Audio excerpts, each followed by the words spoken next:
Now what I'm going to do is talk about the cup size, either the mirror cup, which can be filled to the top, or you can put in as much seed that you have. This cup always has to be filled to the top, so if we have enough seed to fill this one, we'll use it.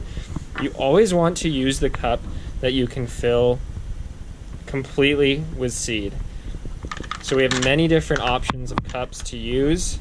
We have the large trays, both a shallow and a deep.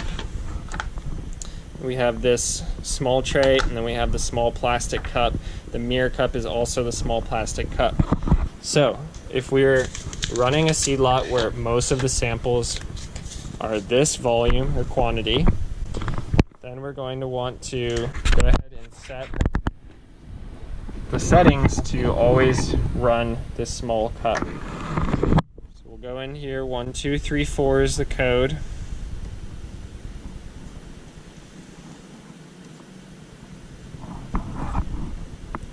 We'll go into analysis profiles. We use our finger to scroll down to quinoa, and we'll select edit here.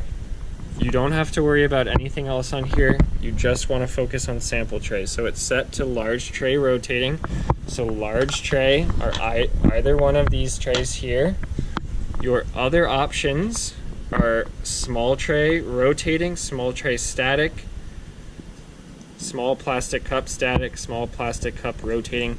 We don't have magnets in the bottom of these two cups, so they won't rotate. They just sit static on here. But for these, they do have magnets. You can see that magnet array there. So we'll always use rotating, and that's because if you can see down here where the light is shining, it's going to spin the cup through that light, and we're going to get a more representative sample. Whereas for these, it completely illuminates the sample. And that's the way this machine works, just really quickly. Shines light on the seed, and then that light's reflected back.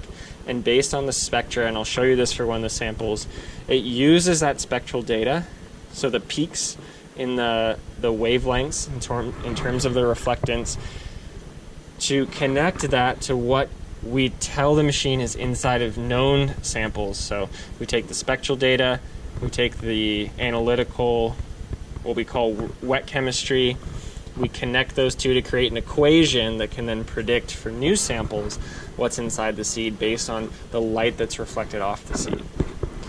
So just a quick aside there, but we're going to go in and select for these the small plastic cup static. So again, we're doing this if we're working in a seed lot that's going to have a lot of samples of this size. So do we want to save the changes? Yes. Okay, back into analysis. We're going to go down to quinoa.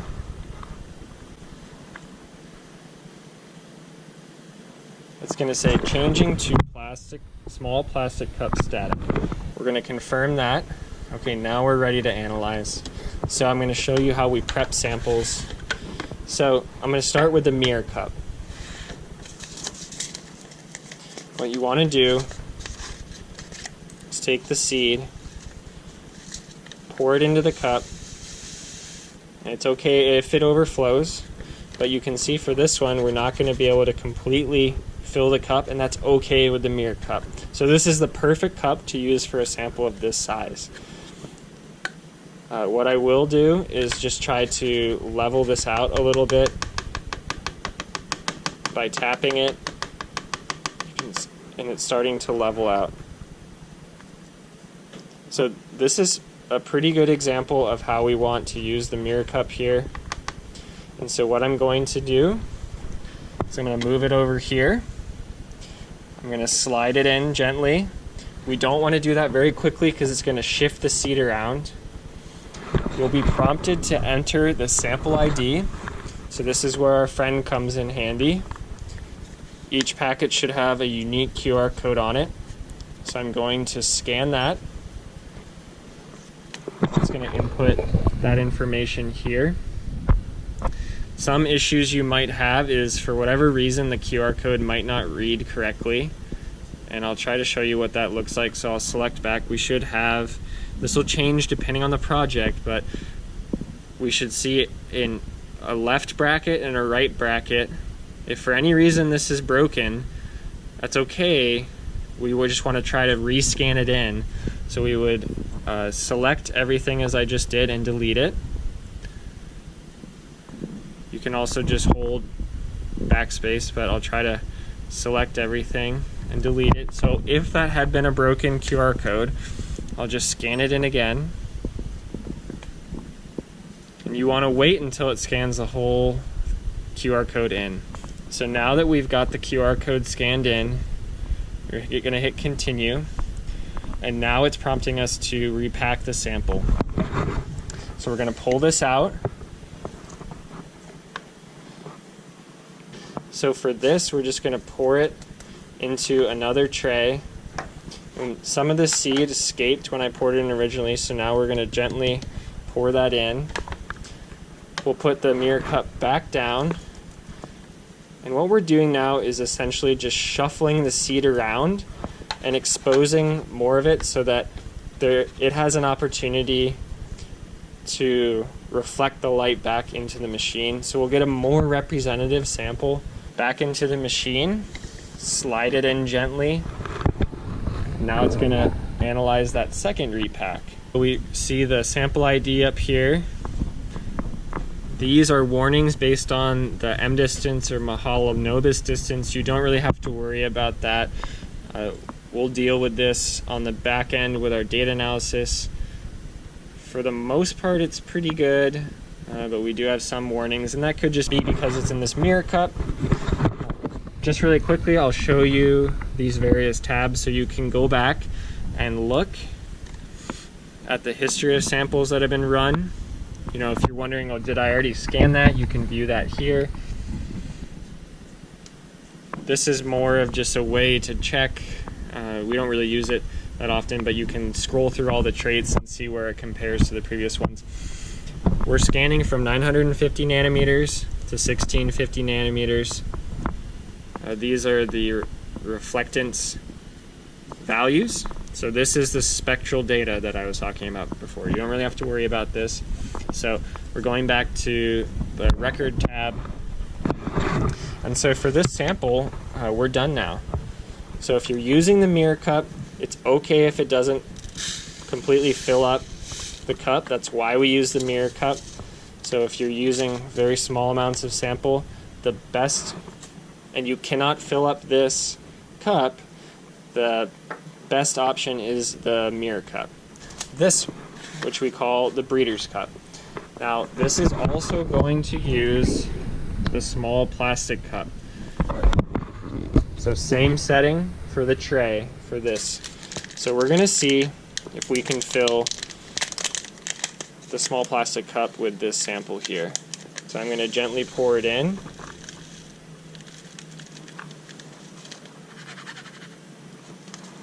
And I want to show you that it's not enough to fill the breeder cup.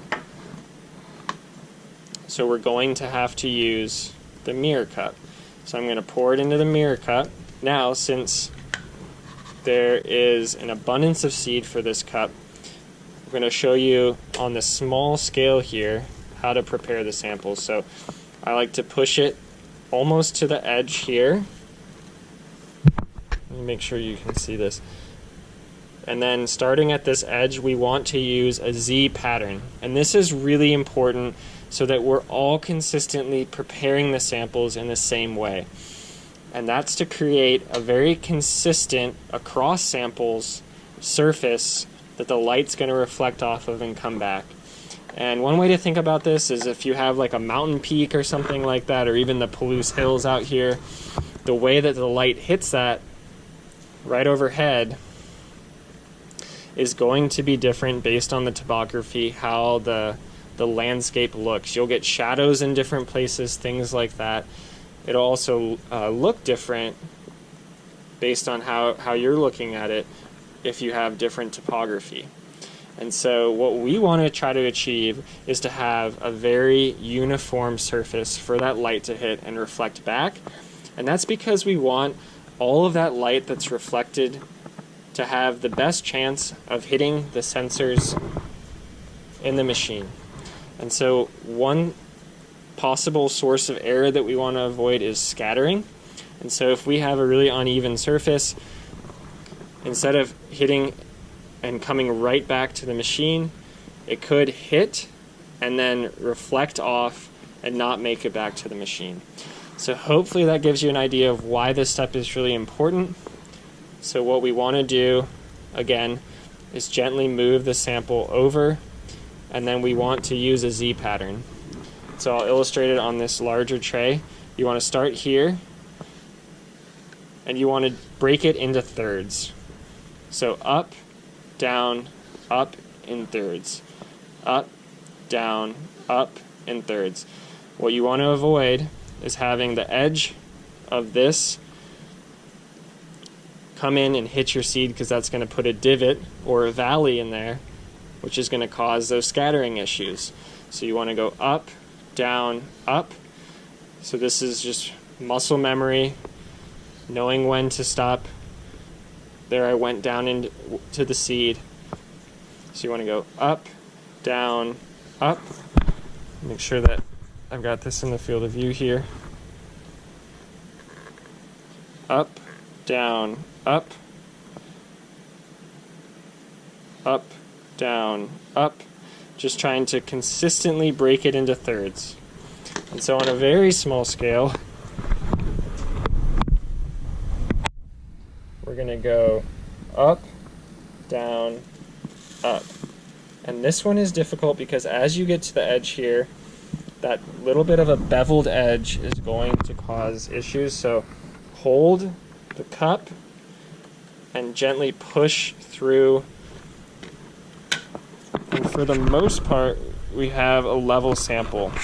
We don't want something where at the end we push the seed down, we have some kind of divot like that. Again, that's going to create a valley where we're going to get scattering off the sample. So it's going to take a while to practice this. Don't worry about just coming and practicing this before you start running samples, because we all want to be trying to run them in the same way so that we can reduce any of that variation that can occur. Okay, so into the machine now, just like before. I'm going to scan that,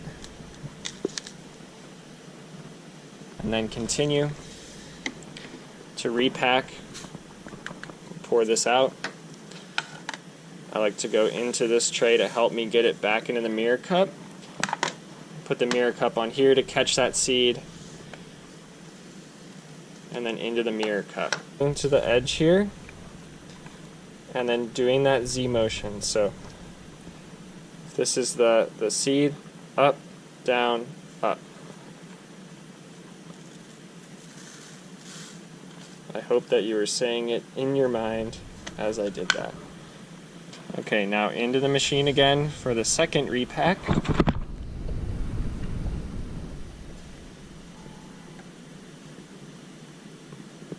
Okay, so mirror cup again. If it doesn't fit in here, it's going in the mirror cup. If it's overflowing the mirror cup, you want to level it to the surface of the mirror cup using this. I'm going to put the mirror cup aside, just so everyone knows it lives in here. This is the mirror cup house. It's protected in there because it is unbelievably expensive. Okay, if it fits into these larger trays, okay, these two here, we would select large tray rotating. So again, mirror cup and breeder cup together are the small plastic cup. See that down at the bottom. This by itself is the small tray rotating, and then these two trays together are the large tray rotating.